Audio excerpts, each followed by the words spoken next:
Maharashtra superfast news चॅनलमध्ये आपले सहर्ष स्वागत आहे। का सत्याची धार लेखणीची महाराष्ट्रातील ताज्या आणि वेगवान बातम्या पाहण्यासाठी आपल्या हक्काचे चॅनल शेअर करा, लाईक करा आणि सबस्क्राईब करा। धन्यवाद। मनसेच्या रायगड जिल्हा मध्यवर्ती कार्यालयाचे राज ठाकरे यांच्या हस्ते उद्घाटन। महाराष्ट्र नवनिर्माण सेनेचे अध्यक्ष राज ठाकरे यांच्या रायगड जिल्हा दौऱ्यादरम्यान पेण तालुक्यातील जिते येथे मनसेच्या रायगड जिल्हा मध्यवर्ती कार्यालयाचे उद्घाटन रविवार दिनांक 9 ऑगस्ट रोजी मोठ्या उत्साहात करण्यात आले। ढोल ताशांच्या गजरात आणि मनसैनिकांच्या उत्स्फूर्त उपस्थितीत हा उद्घाटन सोहळा पार पडला।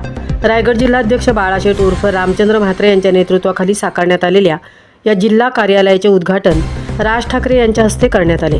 यावेळी मनसेच्या पदाधिकारी व कार्यकर्त्यांनी मोठ्या संख्येने उपस्थित राहत उत्साह व्यक्त केला।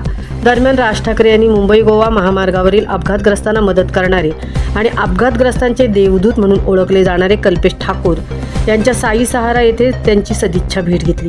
यावेळी त्यांनी कल्पेश ठाकूर यांच्या सामाजिक कार्याचे कौतुक केले। या उद्घाटन कार्यक्रमाला मनसे नेते संदीप देशपांडे, मनसेचे जिल्हाध्यक्ष बाळाशेठ उर्फ रामचंद्र म्हात्रे, उपजिल्हाध्यक्ष दिलीप पाटील, उपजिल्हा सचिव नागेश गावंड, कामगार नेते पंकज शहा, सुदेश संसारे, प्रकाश मनोरे, तालुकाध्यक्ष मनोहर पाटील, तालुका सचिव नितीन पाटील, महिला जिल्हाध्यक्षा छाया शिंदे, रमेश पाटील, राहुल घरत, श्रीराम म्हात्रे, गणेश आंद्रे, रोशन घरत, यश पाटील, राजू घरत यांच्यासह मनसेचे पदाधिकारी व मनसैनिक मोठ्या संख्येने उपस्थित होते।